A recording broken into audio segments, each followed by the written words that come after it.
Greetings, how are we doing? We're going to call to order our new season of CIP here for 2019. This meeting is Tuesday, October 8th, 2019. And roll call. Charlie St. Clair. Here. Bruce Cheney. Here. Ava Doyle. Here. Mark Haynes. Here. And Mike Foote. Here. Peter Burnett is absent at the moment. Bob Hamill is absent. And Dean Anson is also absent this evening.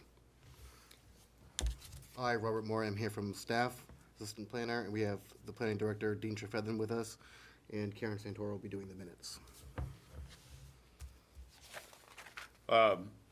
Like to call for the acceptance of meetings from minutes from the previous meeting. So moved.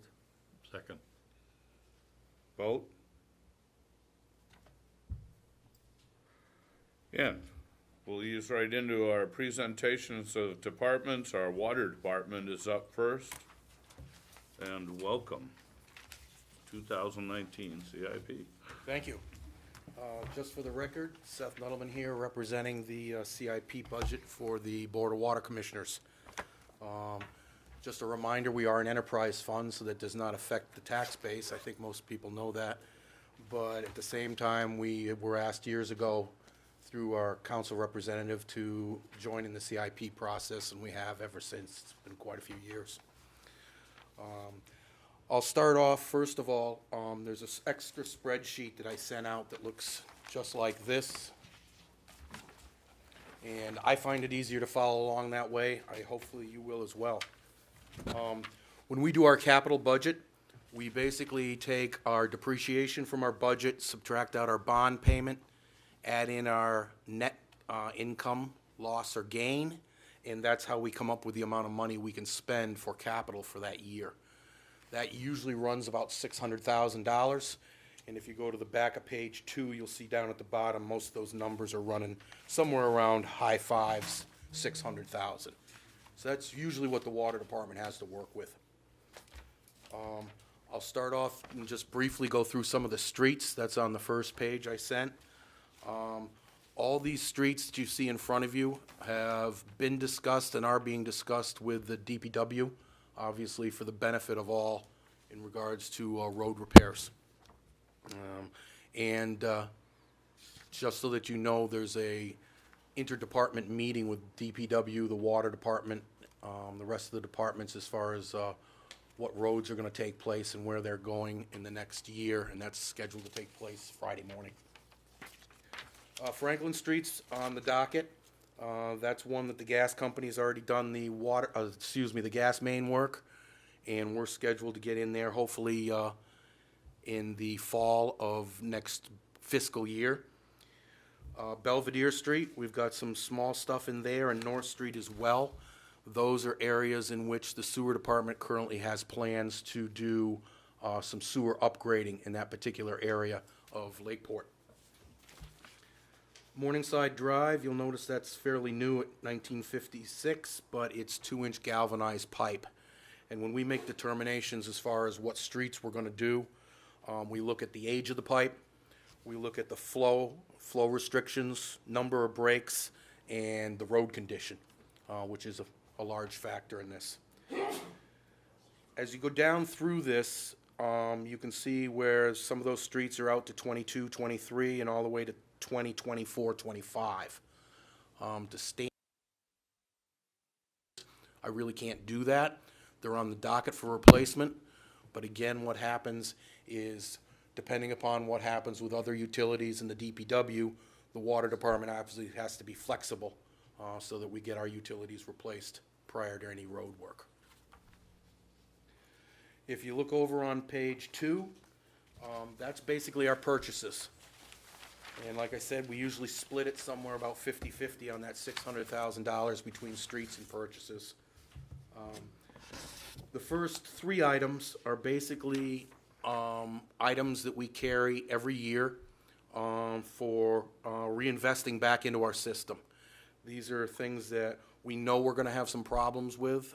We know things come along, And when we do them, they are capital, so therefore we're carrying $30,000 in pump replacement, $40,000 in general distribution, and then to maintain the meter reading program, annually $20,000. The Weirs Pump Station, variable frequency drive units, that's been moving up the docket for the last few years. We hope to get that taken care of in this CIP event. That's to reduce the pressure increase when we turn on the pumps at the Weirs Pump Station. The slower they ramp up and the slower they slow down, the less pressure fluctuations we have, and that affects the whole system.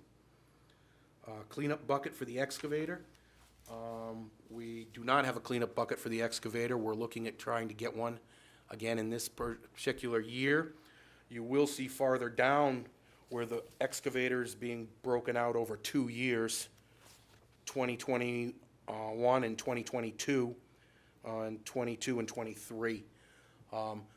The new bucket for the excavator, or the cleanup bucket, will be set up so that it can go on the new excavator. It's not a short-term purchase by any means.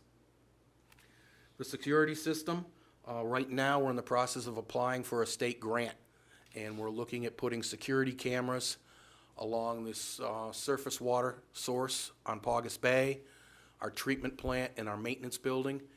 Those are going to be hopefully a better than 50-50 grant from the state, and we will tie those into our SCADA system so everything will be able to be monitored by employees around the clock.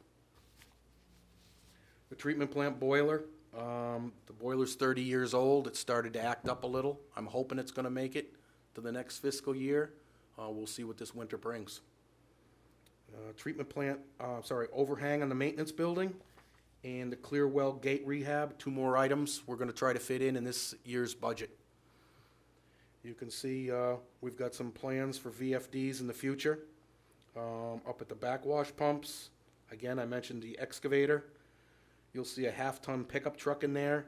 By the time that moves down the docket, that'll already be 15 years old. Same way with the 1-ton and the dump truck farther down. I can go into detail on some of the rest of these things. Maybe one of the interesting one is an engineering study. We're looking at bringing in an engineering firm from outside, getting a fresh set of eyes on the entire department to get a general idea of whether we're going in the right direction or not. I feel we are, but there's always a benefit to a fresh review from the outside. And that pretty well wraps up what we've got to present to you this evening.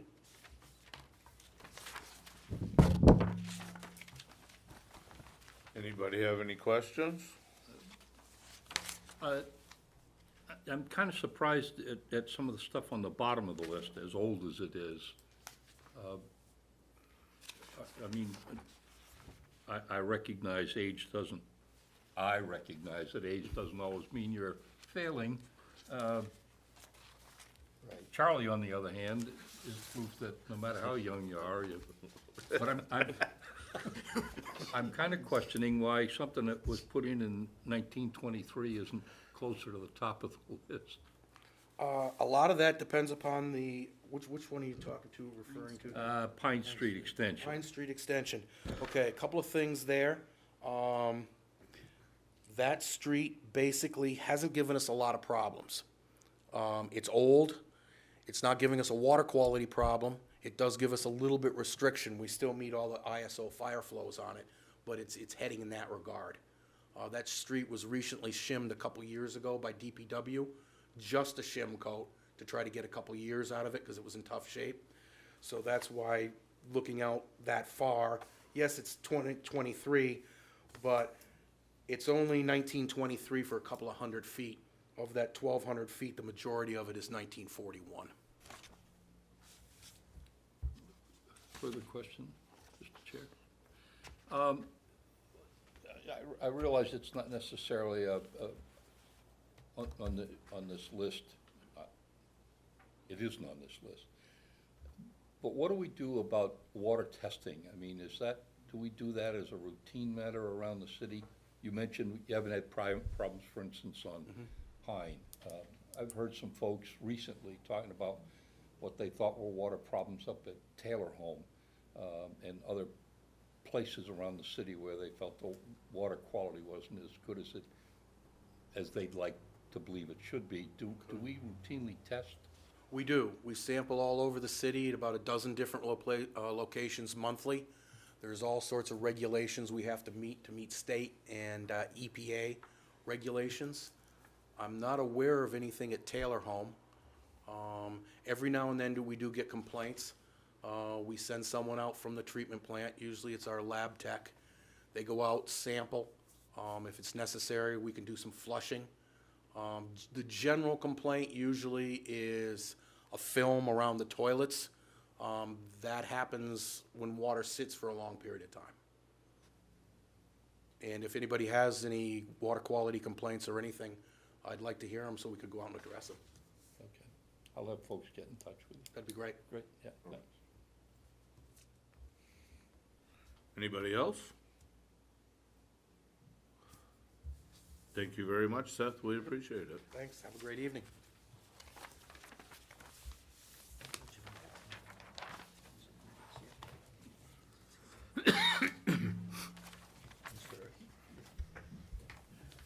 We welcome our police department to our CIP program here, 2019. How are you guys doing? Good. Good evening, I'm Al Grayton, captain with the police department. Here also is Chief Canfield to go over our requests. Our first request is the police vehicles. As we do every year, we request monies to replace the vehicles. For this upcoming year, we'd like to replace 3 cruisers, and we'd also like to replace one of our old vans with a half-ton pickup truck. This past year, we got a small pickup truck for the ACO. The van that she is currently, the van that we're using for our range stuff, to go pick up bicycles, that type of stuff, that is no longer inspectable. So we're transitioning that, the old ACO van, for that use, but that is also a 2005 van, so that the inspection on that probably won't go so well in the next couple of years. So we'd like to transition, get rid of that van as well, and get a half-ton pickup truck to be able to targets to the range, pick up large evidence items. We get boats and canoes, stuff like that every once in a while. Bicycles, which will not fit in the cruisers anymore, not like the old Crown Vics where you had a huge cavernous trunk. So we're requesting $200,000 for that. That also includes replacing all of the frontline equipment, light bars, radios, transport cages with the new SUVs. You literally have to have 2 transport cages, one for behind the rear seat and one in front of the rear seat. So that would cover those costs. Next is dispatch software. Right now we have a records management system that has a dispatch module in it. It's called IMC. It's run by TriTech. The software that we'd propose to purchase for $54,000 is called ProQA, and that is a proprietary dispatch system that's been built around protocols created by the International Academy of Emergency Dispatchers. When the dispatcher gets a call and starts entering it into the computer, right now there's no structure. If the dispatch remembers to ask, if you have a burglary or robbery or something like that, if they remember to ask what color clothes was he wearing, that type of thing, that's information that you'll get. With this software, it prompts them. They have to ask these questions before they can move along through the process. So anything that could be serious felony in nature or something like that, it asks about weapons. If they say yes, they had a gun, it asks what color the gun was. So these are steps that they have to ask the person when they call in so that they get as much information as possible, which is safety for the officers and a quicker response for the calling parties as well.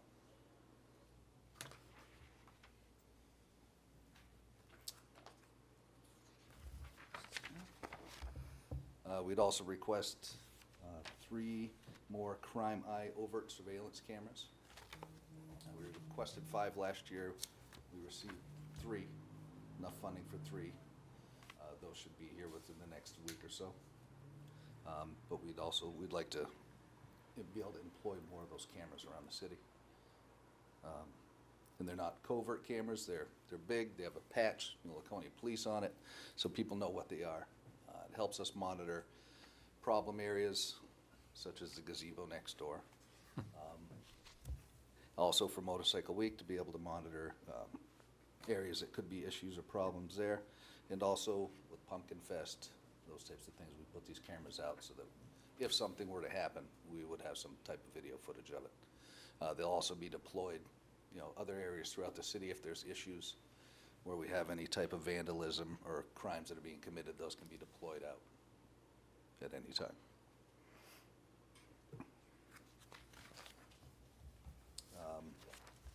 We'd also request 2 LED variable message boards. With a lot of these events that we have, these would assist us in being able to put out messages to the public for Motorcycle Week, for Pumpkin Fest, any other type of large event that we have. Right now, we have to fill out a form, request them from the state, and if they are available, then we can get them for like Motorcycle Week when we put out the message boards. But if they don't have them, then we have to go without. So this would allow us to have those message boards at our disposal. Anything even for fires, large fires, traffic crashes, that type of thing, we could deploy these message boards to let the public know. They also include in them a radar unit, so they could also be put out in problem areas to help assist in slowing traffic down.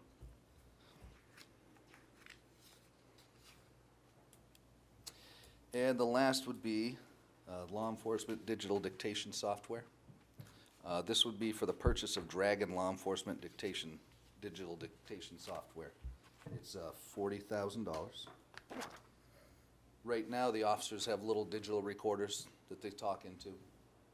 Then we go back to the police department, they download it into the computer, and then one of the administrative assistants comes in the next day, pulls that information, pulls that recording out, and then transcribes it, using a lot of time. These recorders will do the transcription, much like doctors' offices and emergency rooms, that type of thing, where you see the doctor, they're talking on the phone. They give their report there, it gets typed out. These, stop me if I'm wrong, each officer would have their own microphone because this software learns your voice, how you speak, so we can't share 3 officers on one microphone like we do with cruisers. So these microphones are dedicated directly to one officer. That's why the large expense for that. Interesting.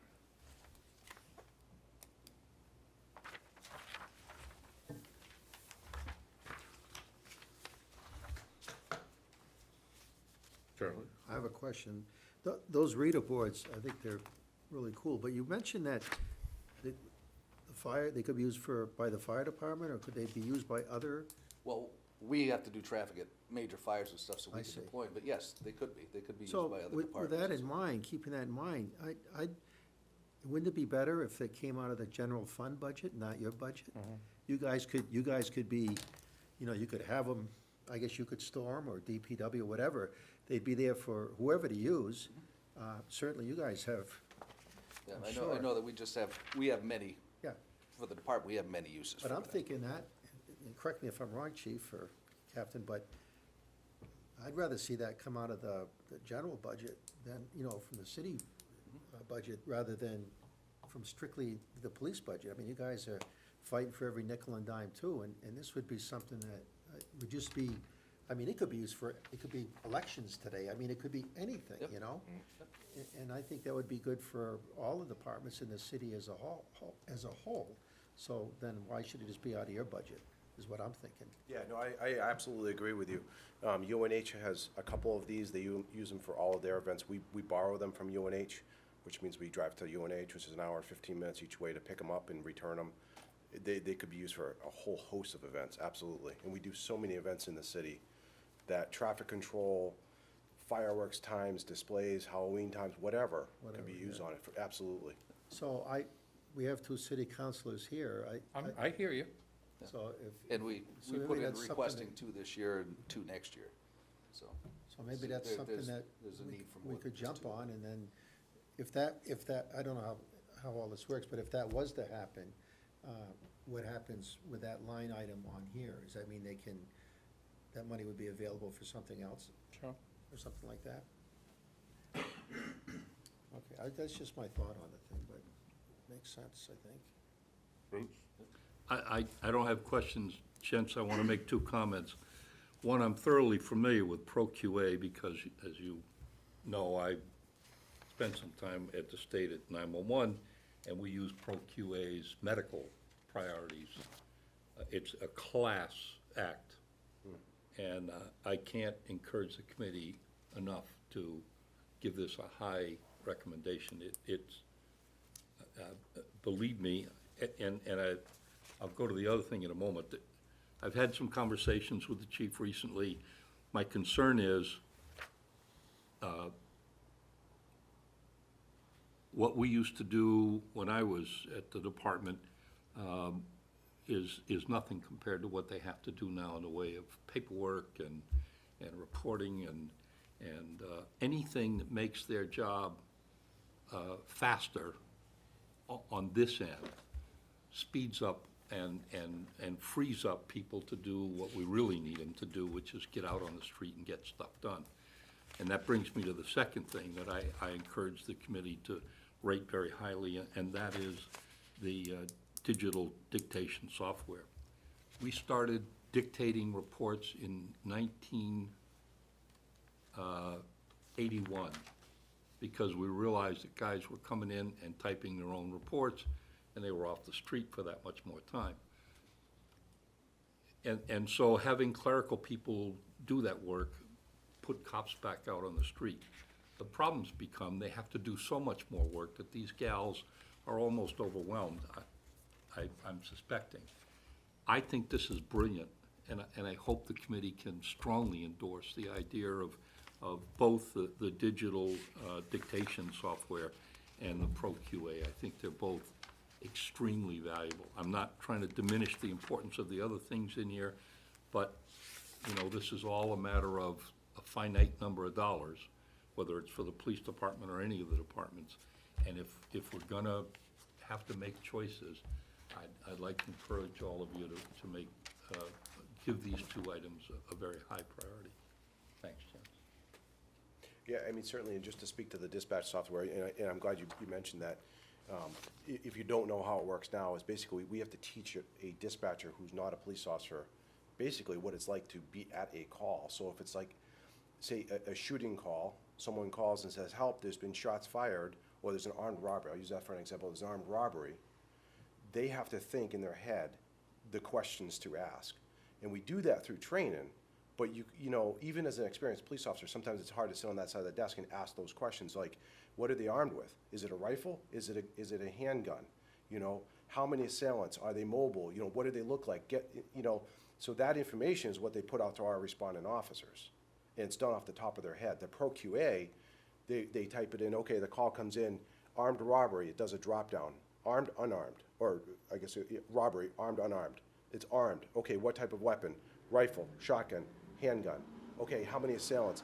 It pushes it all out, and that pushes out it would push out to our computers in the cars, and then when it's dispatched, it's a concise description of what is actually happening. So we get much better information in the field a lot quicker, and it's, you know, it is the way to go.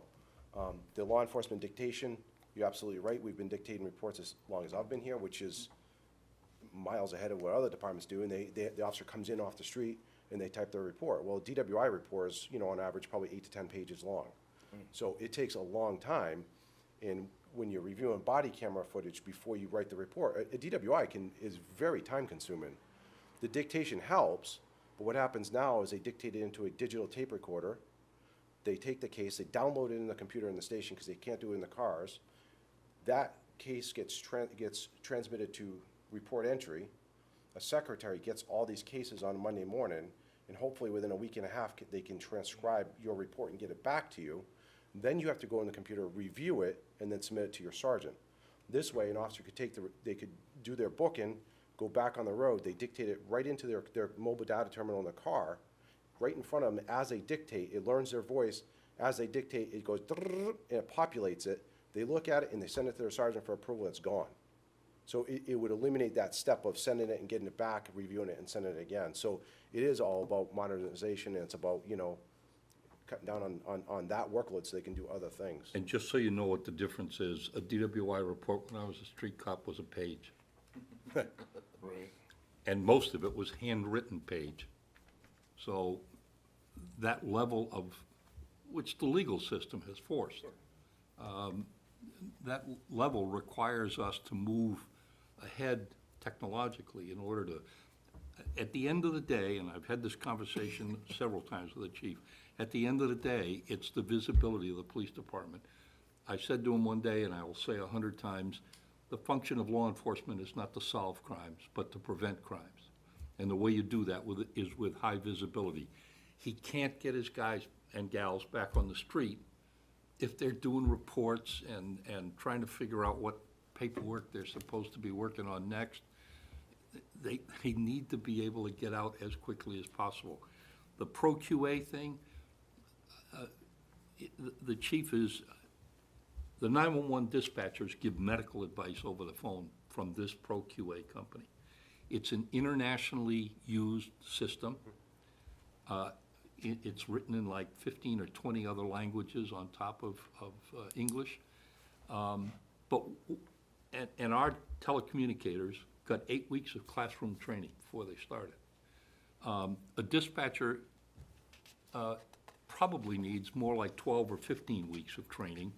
But what Pro QA will do is dramatically reduce the amount of time needed to train these people to get the information in and out to the guys that need to use it. I'm sure I'm surprising you to say that I'm passionate about this, but in fairness to them, I mean, I'm at him all the time about get out on the street. I can't do that and not support him wholeheartedly when he brings in a proposal, they bring in a proposal to get their men freed up and get them back to work. Sorry, didn't mean to pontificate. No, thank you. It's all good. Any other questions, Mark? Nope. Thank you guys very much. Thank you. Really appreciate it. Thanks, Vince. Have a great afternoon.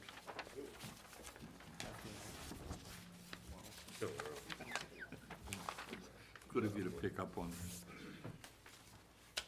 that. And so,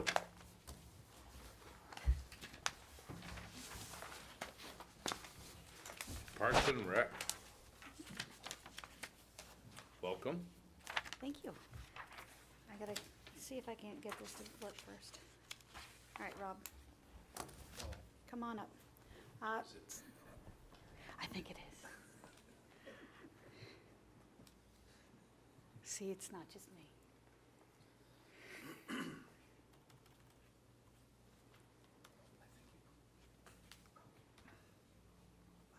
I probably did.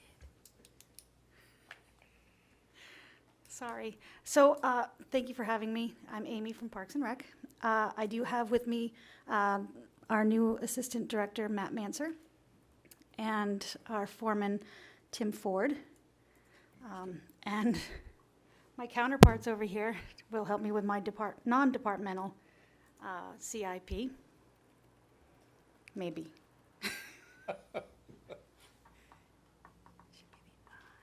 While he's doing that, can I ask you about mowing at the pond up here? When are we gonna get out? Pearly Pond. As mowing for it, we do it every week. I mean, getting closer to the pond. When we're told, go ahead and get closer to the pond. At this point, today actually, they were doing topography. I saw that. 2 weeks ago, we had the tree trimmed, which was great. It needed a pruning. What are you doing? Okay.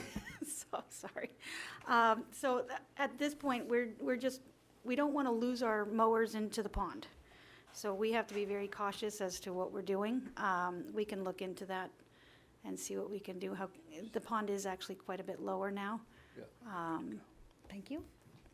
Look at that. Thank you. It works. You're welcome.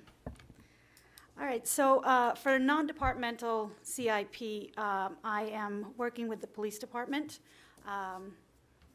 So it's handy that they were right before me. Thank you for that, Rob. Welcome.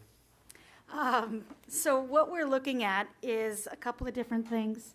The first one is a fence, and it would go directly around the facility of the entire police department. So not the entire police department, but the back area. You can see the picture that I've put up. There is a fence so that people can't just drive through. It's no longer an access point for them. Joe Schmo public, like myself, would just park in the regular parking area, and that would be where we are. The police department, however, would have the ability to use a key card like they do to enter their building, and we're hoping it would be the same key card so they don't have to have two. They would use the key card to access the gate. It would slide versus going up. It would slide across. They would have entrance into the back area to secure both personal vehicles and police vehicles. The reason for that, a while ago, a site security assessment was completed by the former Lieutenant Rich Simmons, and a fence was part of a recommendation that was made during that survey or the assessment. The police department is designated as one of the EOCs, the Emergency Operating Centers in the city, and it's an important place for us to have secured. Our dispatch center also serves as primary backup to the Belknap County Sheriff's Department. So again, we are a highly needed facility to stay up. The fence will create a first line of filtration for those attempting to enter the property, and will allow them to harden the facility and provide security and checkpoints to control the access if necessary. They've had a number of situations that have happened in the past. I'm just going to go through a couple. Captain gave me a few, more than I expected. But I'm not going to go with number one, just so you know. So basically a website type of people went into their facility and took videos of their personal vehicles, license plates, things like that. They had people trying to gain access to the impound yard. They had people vandalizing cruisers. They have had someone try to throw or blow up the PD with Molotov cocktails in the back area. They've had a person inside of the covered parking garage trying to steal tools. These kinds of things are what's going on. They actually try to steal a sergeant's vehicle. I'm sorry, I can't make this stuff up. So we're looking to protect that area, protect their vehicles, protect their personal vehicles, because they are the frontline people that, I mean, truly, they're not going to come after mine.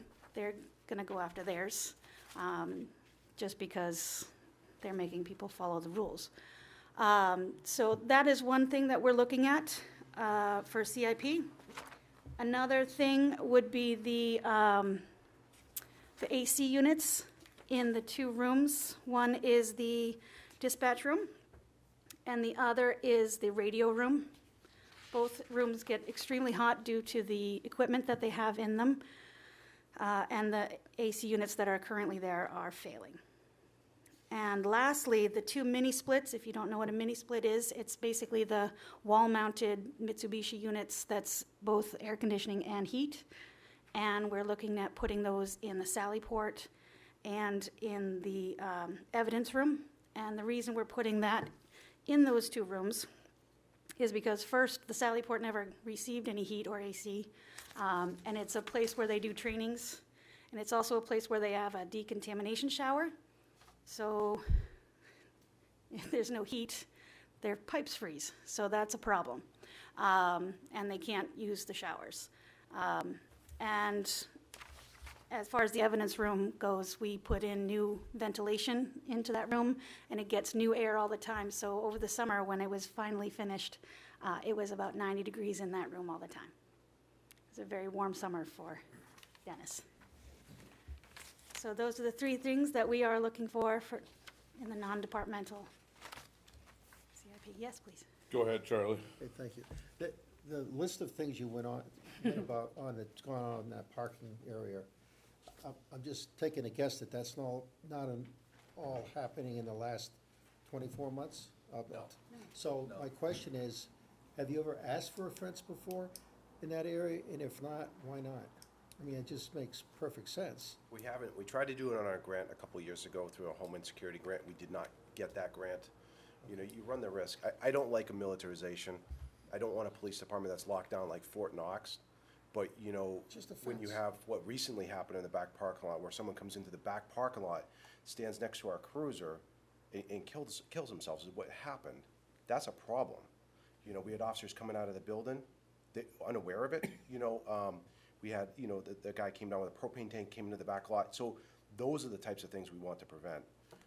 I can tell you, you know, as far as site security, like you can stand across the street on a Water Street, you can watch the operations of that police department anywhere, 360 degrees in that location. Is it a good thing when someone's, you know, an officer's going out to his personal vehicle and I can drive by and go, you're working tonight, I'm gonna go burglarize your home? And that's the security we're looking for, not to lock it down with barbed wire on top of a fence, but more to prevent the visibility of it. Oh, it makes perfect You sense know. to me. I was just curious that why this, you mentioned the grant, but, you know, surprised I they mean- didn't do this when they built the place, quite Yeah, frankly. I mean, so- quite honestly, it is a norm in new police station construction. If you go to Hampton, if you go to Manchester, those departments all have Oh, it makes a perfect security sense. fence, you know, And I don't even work there, and it makes perfect sense, so I'm just thinking. yeah. Okay, that's all, thanks. I have a question. Are there any cameras involved with that? There Just are not. straight up fence? Right. Just fence. We have a pretty good security system, camera system around. On the building? Yep. Where did you guys park at the train station at the back? Anybody else on this topic? Thank you again. It's a shame. And if anyone wants to come down to the police station, just reach out to me. I'd be glad to give you a tour and show you on site too. Perfect. Yeah. Thank you. Thank you. Oh, nice. All right, so now it's just Parks and Rec. Just. We're never just anything, I guess. So, again, thank you for having us. I did want to give you a really quick, brief overview of the Parks Department. I know you all know the Parks Department, but some of you may not. I can't see one of you that doesn't, but I'm going to say it anyway. We have and maintain 20 parks, 9 cemeteries, 5 beaches, 15 athletic fields, 13 courts, meaning tennis, pickleball, basketball, 9 playgrounds, 9 city buildings, and 27 extra areas that we maintain. That being said, I just wanted to tell you what we actually do. As you just saw, the police department was one of those buildings. The building you're currently in is one of those buildings, the community center. We have 9 different facilities. So we just wanted to go through a couple of items that we are gonna hopefully do for next year, and we'll go forward. Can you see my slide here? Correct. Is that Parks and Rec? Yep, we got it. Awesome. Cool. So first thing we want to talk about, I think you've got a list in front of you there, but the Robbie Mills protective netting up at Robbie Mills Field where the not fisher cats, the muskrats play. That was a faux pas. In order to really kind of share how important this is, I want to introduce you to the movie Moneyball. Anybody see that? Yeah, right. So Moneyball is about Billy Bean, who changes the way baseball is played based on statistics and analytics and everything. One of the things that he really pushes is creating longer at-bats, right? So every time a batter gets up to plate, the more pitches he can make the pitcher throw, the faster that pitcher is going to wear his arm out and have to leave the game, and better your chances are at winning, right? This has been going on since 2005. You can see the number of pitches per plate appearance has been rising since then. It's happening across Major League Baseball. It's happening throughout baseball in general, right? One of the ways to keep your pitch count high in your plate appearance is to just like hit the ball, just get a piece of it, right? Just stay alive in the batter's box, and you can knock it out and hit foul balls. Foul balls, going north of 50 foul balls a game is a normal thing that happens now, whereas 10 years ago, it was not. Just a week ago, the Hill comes out with this 808 reported injuries during foul balls at baseball games. And they had this little diagram here to show where most of those injuries are happening. If you notice, first and third base lines are where those are happening, and here are our first and third base lines. Unprotected, that's where our fans are going to sit. And I know that these guys aren't professionals, but they have sent 41 players to the major leagues in the past 9 years. Right? They are trying to play like professionals. They are trying to do what the major league guys are doing. So we can assume to see more longer at bats, more foul balls, more higher pitch counts, more higher. But we can assume that that is taking place.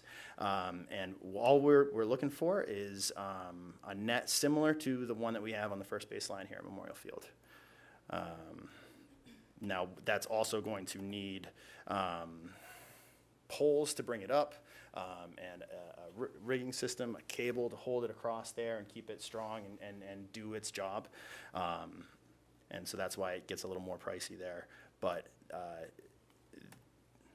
we think that that's a worthy investment to make sure we lock in there. And it's not just the fans who are there watching the game paying attention to the balls, but behind that first base bleacher there is a soccer field where kids are going around playing soccer that are not paying attention to the baseballs that are getting launched over there, right? So we think that that's an important one. Our main goal for this is the real straight line drive type of foul ball. We're not looking at the lobbed type, because that's going to go over almost anything. But we're looking at the really hard hitting, straight out, coming at you. So that's the netting. Charlie? Can I ask you a question, Yeah. Mr. Chair? Is it possible for us to ask questions after each line, rather than wait till all the way to the end, so I don't forget We would love what I that. was Sure. gonna ask at the beginning? Is that possible? Sure. We'll ask questions if there are any questions. How's that? I'm We'll do it. sorry? Yes, absolutely. Let's Oh, do no, that. okay, so, on this netting thing, my question is that something that will be left up all year long, or will it be taken down at the end of the season? Because I don't know what it's made of, and I'm just thinking about wear and tear and the weather. This is something you've already thought about, I'm sure, but I'm just curious if that, It would come down every year. It would go up and down every year, and it would be the city who takes it down and puts it back up. you I'm know, a not- place to store it? Yeah. Okay. Thank you. The poles themselves wouldn't come down. Right. But the netting, which is nylon. Okay. What about the rest of the baseball diamonds in the city? So the other one is Memorial, which is what you're looking at right now, and that has the protective netting right now. It's not showing. Well, you can kind of see it. It's there. So if you look at the top of the tree line, Now we can see that. there's a, No, Yeah, it's we got it. there. I see it. It's Yeah, there. I see, yeah, the picture wasn't up, so. oh, sorry about that. So there is a netting above that one as well. Is this both baselines or just one? That is the first base line. Because there's houses there. Yes. Correct. And a street. Mark, did you That have a was the question I was gonna ask. Is that the existing one, or is that new and, No, that's New and existing. improved. That goes up every year. okay. How many years have you had that up? My goodness, for quite a Long few, time. yes. Yeah. It doesn't get every single ball. Like I said, they do lob up and go down. So there are people that actually put it up at their own residences as well. Yeah, but if In they that go up, neighborhood. they don't have the velocity, Correct. they go straight, so. Still can damage. Charlie, some of them have hit the houses. Yeah, but again, if they're coming like this, it's not the same as going like that. Oh, no, It's not. but it has damaged some of their siding. For sure, and there's a percentage too, right? Like, those are all the ones that are going pop-up versus pop-up and line drives. So, I don't know what the percentage would be, but if it was a 50-50 thing, then at least we got 50% of it so far. Any other questions on the netting? Okay. Yes, no? Okay. So the skate park, if your city doesn't have a skate park, it is a skate park. Just so you know. So all of our neighborhood resident businesses don't really care for that and would love to have a skate park in our facility or in our city again. We had one. It was mostly made out of wood. And no, let me rephrase that. It was completely all made out of wood. Actually, the Hewitt Tech Center, building trades, built them all to start with. There were more than this, but this was the picture we could find. I'm sorry. We had quite a few elements in there, but as time progressed and the weather got to them, they deteriorated and they became no longer safe, and we had to take them out piece by piece. Until we are today, we have literally nothing. Currently, the police are using it as storage. But I would very, very much like to see this brought back to life. Those are the two just next to each other.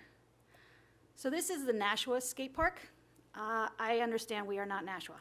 However, if you were to look real close at this picture, there are 21 people at this facility at this time. They're not just skateboarders, they are bikers, they are on scooters. They're probably just hanging out a little bit. But there are 21 people actually using this facility right here and right now.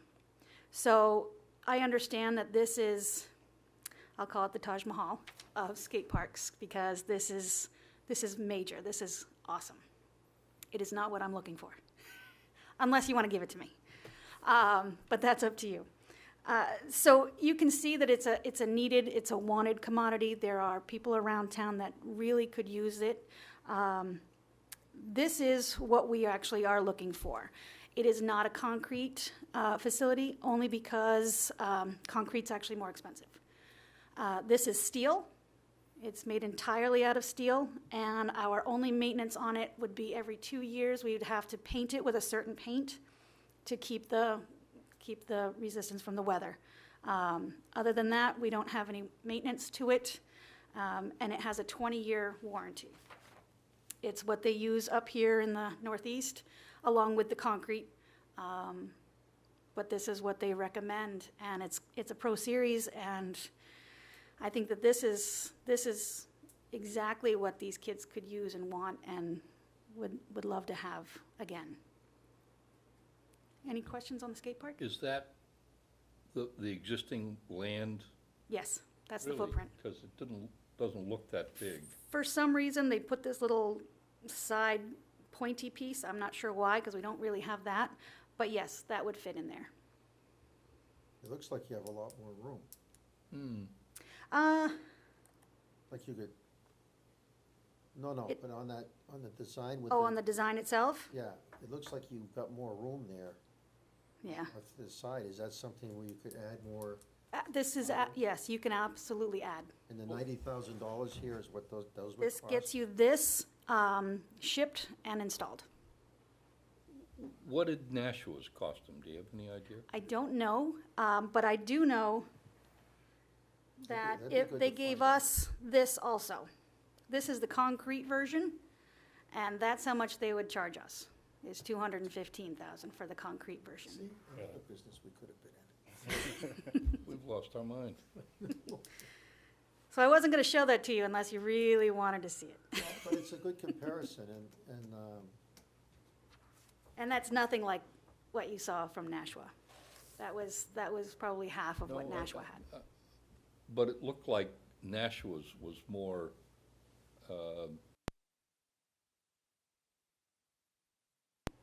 you know, it wasn't separate pieces, it was Yeah. all one. Contiguous.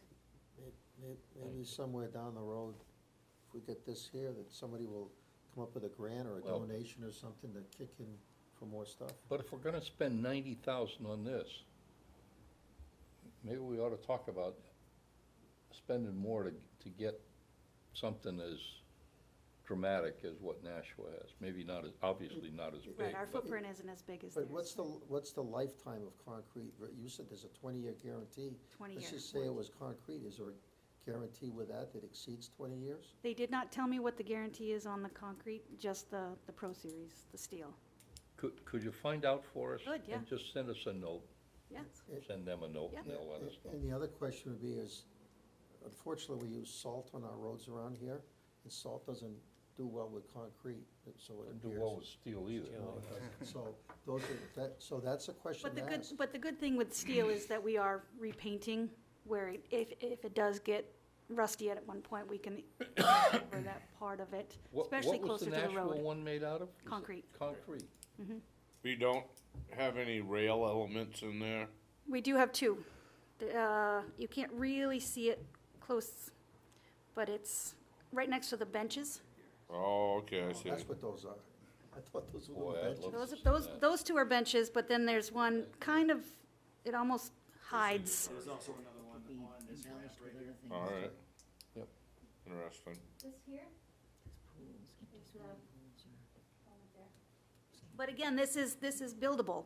Yeah. This is just, this could be our bare bones, and then we could add on if we had the room. Which would be better than obviously nothing. Yes. So to Charlie's point about salt, I mean, this is a three-season type sport, right? Correct. And we don't worry about the winter. No, Oh, nobody uses those in winter?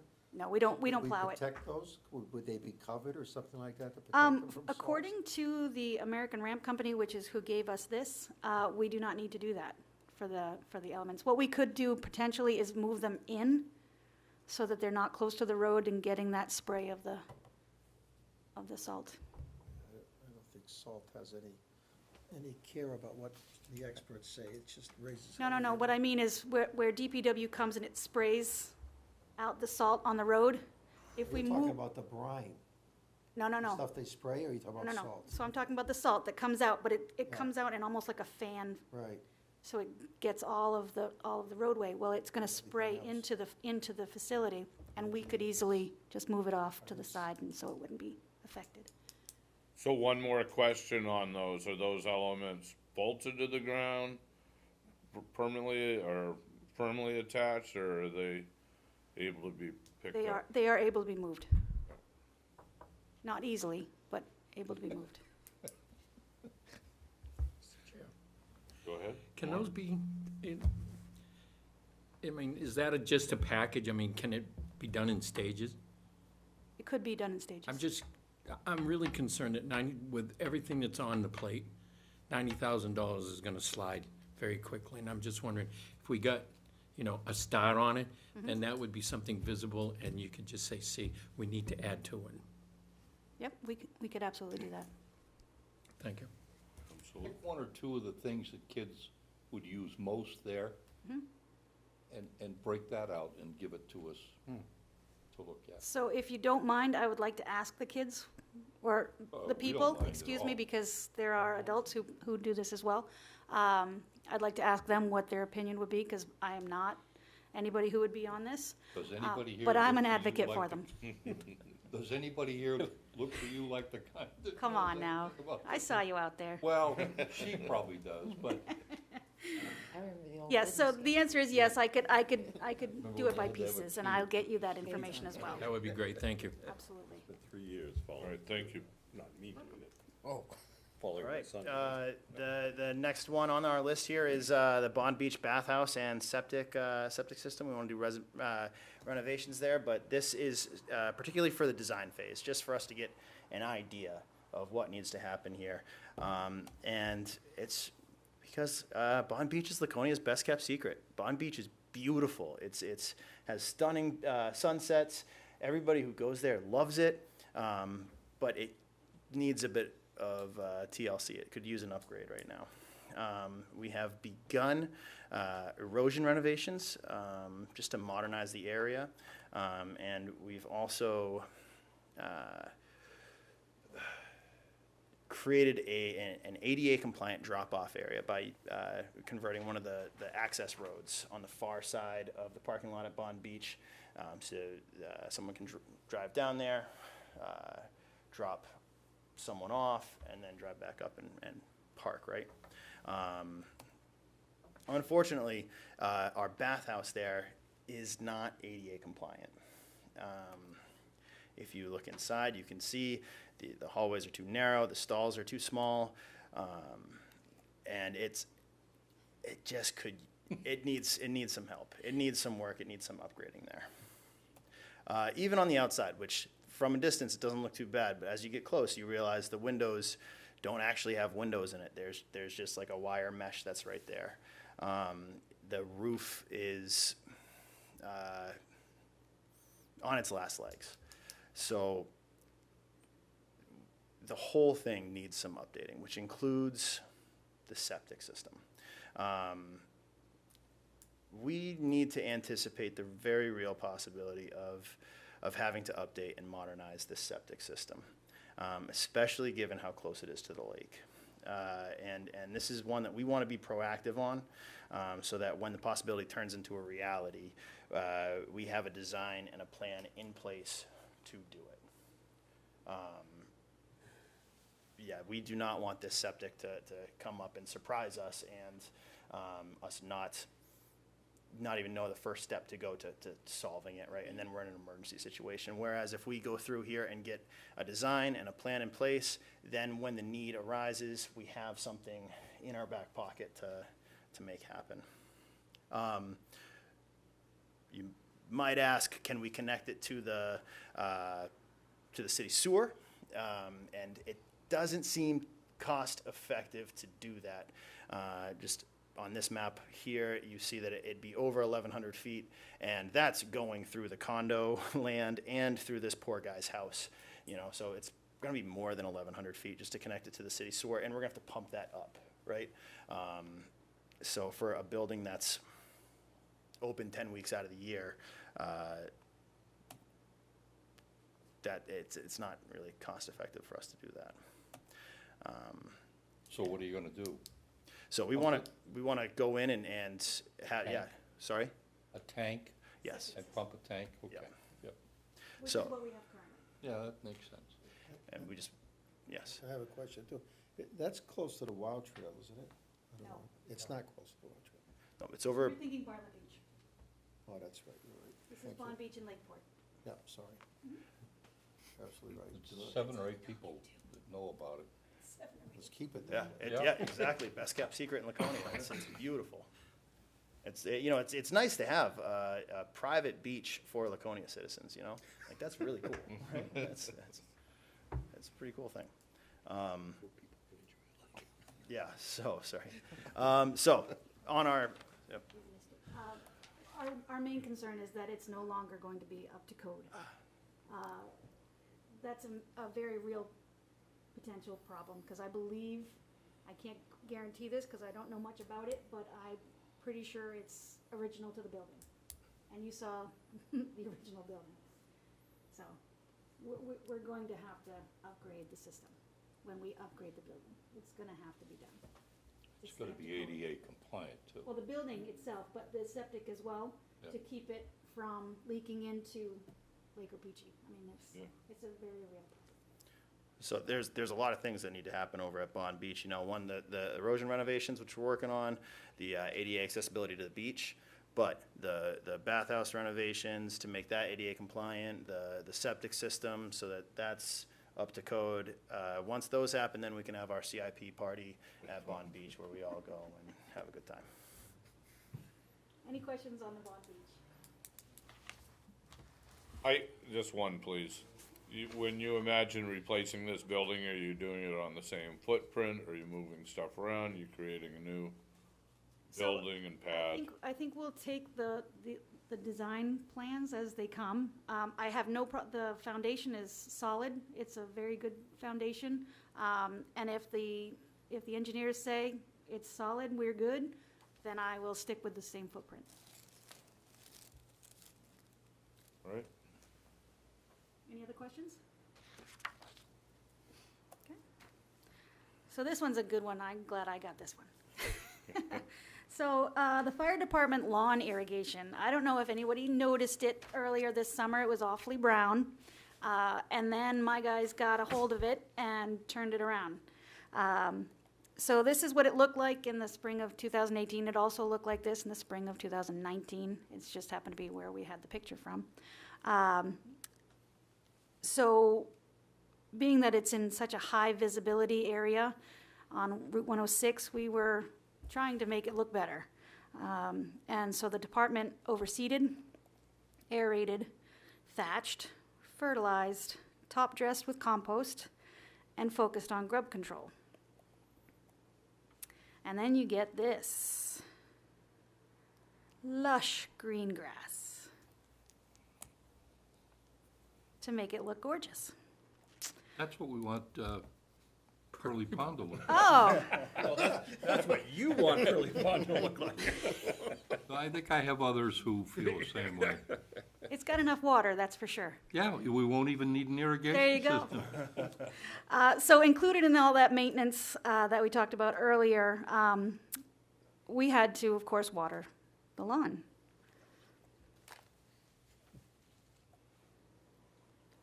Is it doing it? Oh, no. Oh, yes. There it goes. Sorry, had to add a little levity. Keep you awake. We didn't have we had to put our thumb. So is that on now? Okay, so in the month of September, our facility staff spent 35 to 40 hours watering this lawn. For a department who is sorely lacking in staff, that is a significant amount of time. I mean, it's well worth it, it's gorgeous, but this would save us Firemen. significantly. Yeah, don't they have hoses? Yeah, But that's what happens to them. I would think they'd know how to do this. Well, but this is our wheelhouse, and it's our facility to maintain the lawn, so we're doing it to the best of our abilities. Well, ask him for a helping hand. Okay, but Well, I'm asking you for a helping hand for an irrigation system. so basically though, what you're asking for is about what it costs to pay your employees to water that lawn. Correct. Okay.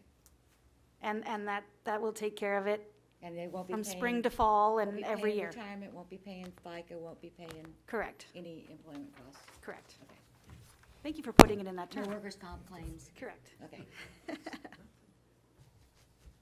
Any questions on irrigation? Agreement, they can't water the lawn. Any questions? All good? Thank you. All right. City Hall Riverwalk and Rotary Park Riverwalk here. When we leave today, I know you guys will just want to hang around a little bit longer. So if you want to take a walk down the walkway, you can see what's going on back here. In this picture here is on City, on the Riverwalk right here. And just let me know if you see anything that's a little out of the ordinary. Maybe. We'll see if it runs. There it is. Pavement replacement for, says here, pavement replacement for City Hall. You're not talking about the parking lot. Nope, we're talking about the Riverwalk right in the back here. Okay. 'cause I didn't get that. I probably get here. Yeah. Okay. So you're supposed to read Yeah. these. That's a trip hazard. Just slightly, yeah. So That's just one. yeah, so we've got my shoe there, and that's a whole other bump right there that my shoe is hiding behind, and there's one that my shoe is directly inside. Those roots that are causing that? Yes, So would you have to cut the roots first? yes. What Let's. would that cost? And what would that do to the Anything to trees? collapse trees? Yeah. I don't know. So I mean, this is just on the city walk right there, right? This is just a 25-foot section. But you're right. The root problem is the roots, right? So. That was so my what- joke. I was excited about that So once one. you fix these, roots seem to do their work pretty quickly. So what are the odds of I'll let you. Yeah, you got it, man. You're rolling. So going there? So- You're headed our way. So we need to ahead. create a barrier right there, right, to stop the roots from going over. Fortunately, there is a product that does this. It's called a bio barrier, and we use it on the Wow Trail. And all that is you create when you go in, remove the roots, dig a divot, just like here, our trench, thank you, Tim's on me, and you put in that bio barrier right there, which releases a chemical slowly, which just tells the roots, like, hey, don't grow over this way. So then the roots will grow away from the sidewalk, right? And this should stop us, right? So this right here, we can either repave every couple of years because the roots are getting so bad, or we can remove the current roots, add the bio barrier, and we think this is the way to go. And And that's included in this price? Yes. And that's not like Roundup or anything? No. All right, no Monsanto, okay. yeah. But then if you go further down, the further down the Riverwalk, which is intended for people to walk, right? Like, we want people to walk this trail, and then there's trip hazards everywhere. There are some cement pads that have depressed, they've sunk, they've fallen in, so we have more trip hazards there. The root issue here isn't the roots, right? This is what's called subgrade fine soil migration. Imagine if I had like a vase, right? Like a big glass, and I had sand and I had rocks on top of it, and I poured water into it. All the sand gets wet, the rocks start to settle on in. You know how when you set a foundation, it has to settle in a little bit? This is exactly what's going on with subgrade fine soil migration. It's all moving down. And then you've got your slabs that are sitting on top of it, and now they no longer have the support. So they start to depress and sink and fall down also. The guy on your left, my left also, is he's walking on something, and that's what our Rotary Park cement slabs look like right now, right? What they've done over here on the right, they've added what's called geotextile. And geotextile is a woven fabric that's permeable, so water can go through it and go where it needs to go through the groundwater, but it doesn't reset all the fine soil and then the medium fine soil and then the big rocks and all that stuff, right? It doesn't reset that. It keeps it all straight. So that cement slab will stay where it is. So that's what we want to keep. We want to replace the cement because, once again, we could either do that every couple of years or we could do it for real and let it stay for a while. So we're requesting not just a solution here, but like a long-term solution on these. So one last question, if I may. That stuff you put in to educate the roots to go the other way, once that's put in, does that last like forever, or? That's a great question, and Tim might know. I would probably say forever. I'd probably say probably at least 10 years. That's not very long. Do they have stuff that lasts 50 years? Because for me, that would be forever. We can get 5 of them. 5 or 10 years is forever for you. Jeez, that's not very encouraging. What chemical is it? I mean, I'd be somewhat concerned of that it would end up in the water system, or that it's. I don't believe it's, I don't know what the chemical is, but I don't believe it's one that's going to come off of the biobarrier and leach anywhere. into the river or anywhere else. It's what it's made for, so it stays right there. I mean, but that's the case that a lot of chemicals people thought about too. And things have changed 5 years later. We can try to do a little bit more research and get that to you. It's a good idea. It's a good thought. Because, I mean, I'd hate to try to solve a problem now and. And then create one for us later. Yeah. Yeah, I can look that up and I'll try to get that Thank you. info up, yeah. Any other questions on that? Is this walk an ADA walk? Is this supposed to be wheelchair accessible and everything also, is our river walk? Should be, but there are stairs around the Riverwalk. So right in Rotary Park, there are Oh, I stairs, see what you're saying. but there's a way around that. There are stairs behind the Landmark Inn. But again, you can go around the Landmark Inn and still get Sure. to the Riverwalk.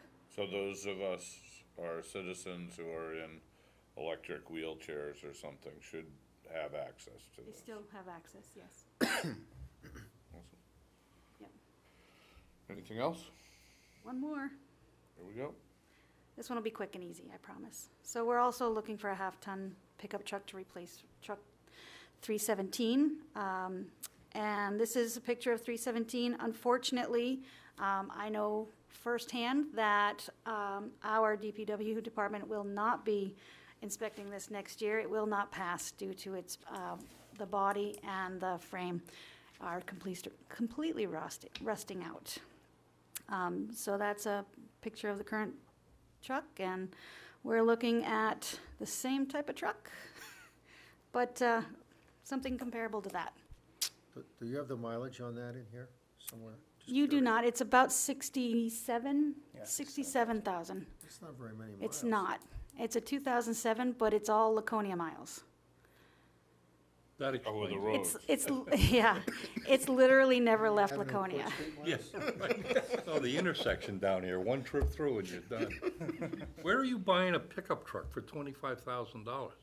That is what our DPW department suggested. It's just an F-150 is what we're looking for, What did they suggest? the 25,000. Is that We- two-wheel drive or one-wheel? It's a or 4x2. Two. One-wheel drive. It's a one-wheel drive. It's a tricycle. Truly, it's the way it works when you think about It's it. a late night, I'm sorry.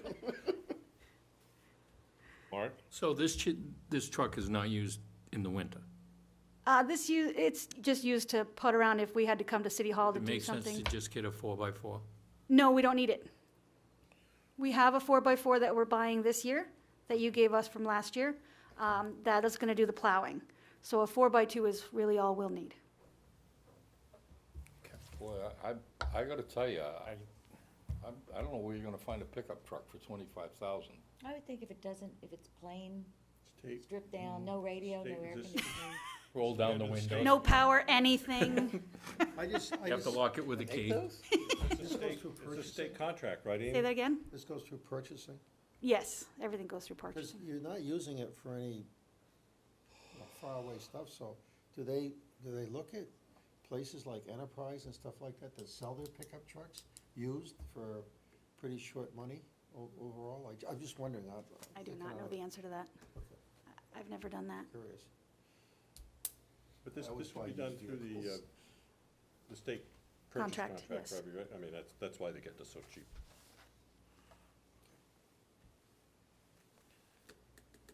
Any other questions? Because we are done. Well, no, I have a question. Okay. Of course. Looking way down here Oh, yes. to Beers Beach Bathhouse renovation. We've got that all the way over to 2024. I'm just curious. I mean, that beach obviously gets used an awful lot.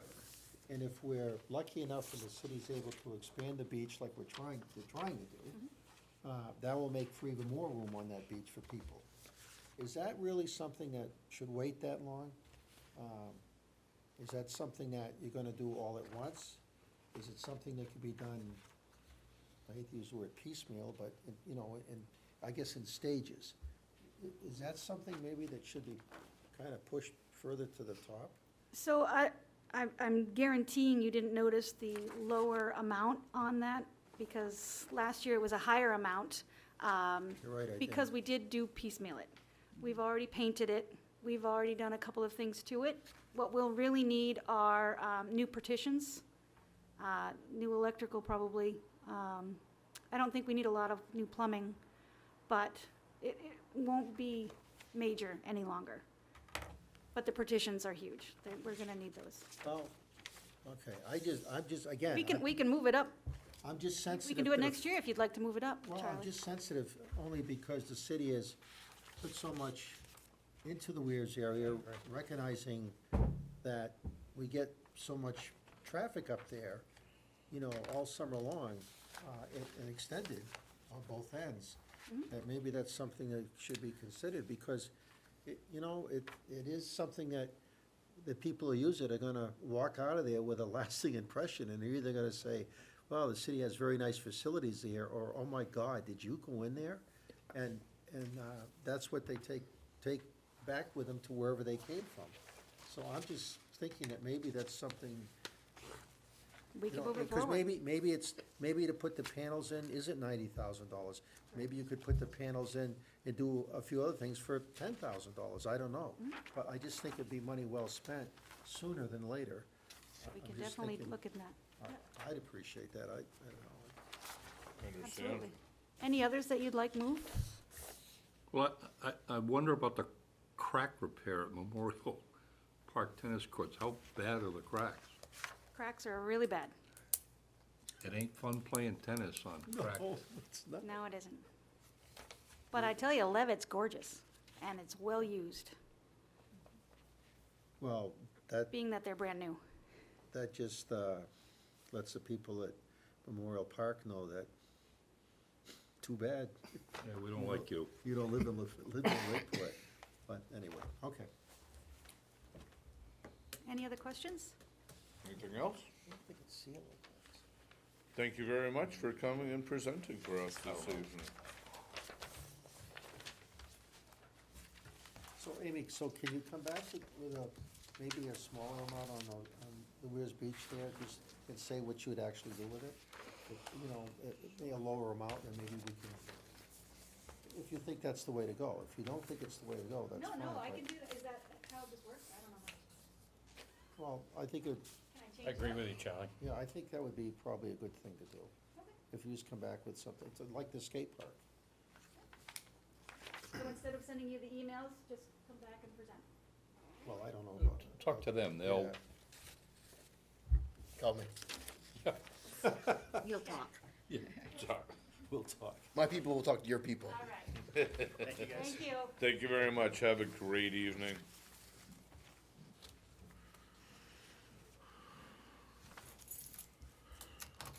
Is there anything from staff? Anything else we have to mention, discuss?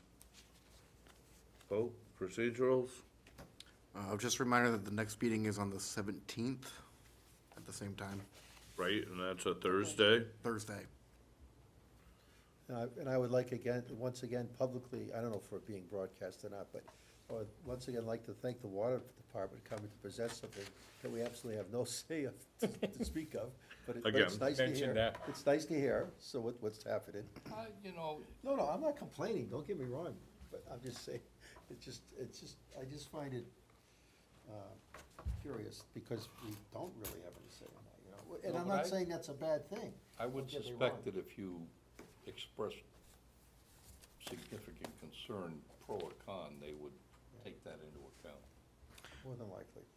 I think it's good to see it as it plays into when Public Works will do their presentation, how everything kind of interweaves together and how they do these projects and the Well, larger picture of things to come They're into at the the mercy city. of Public Works apparently on some of these things, and I'll let that go from there. Well, so. sometimes it's the other way, though. Sometimes Public Works is at their mercy.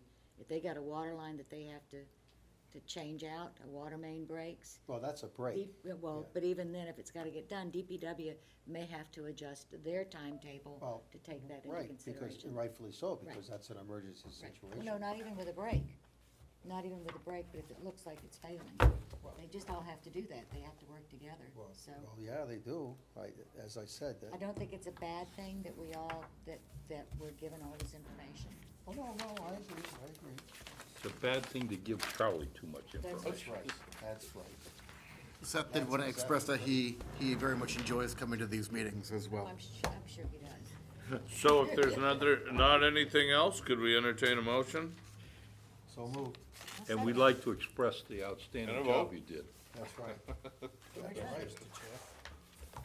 I just learned from you guys. Yeah, right. All my mentors. That's what you get when you don't show up for the first meeting.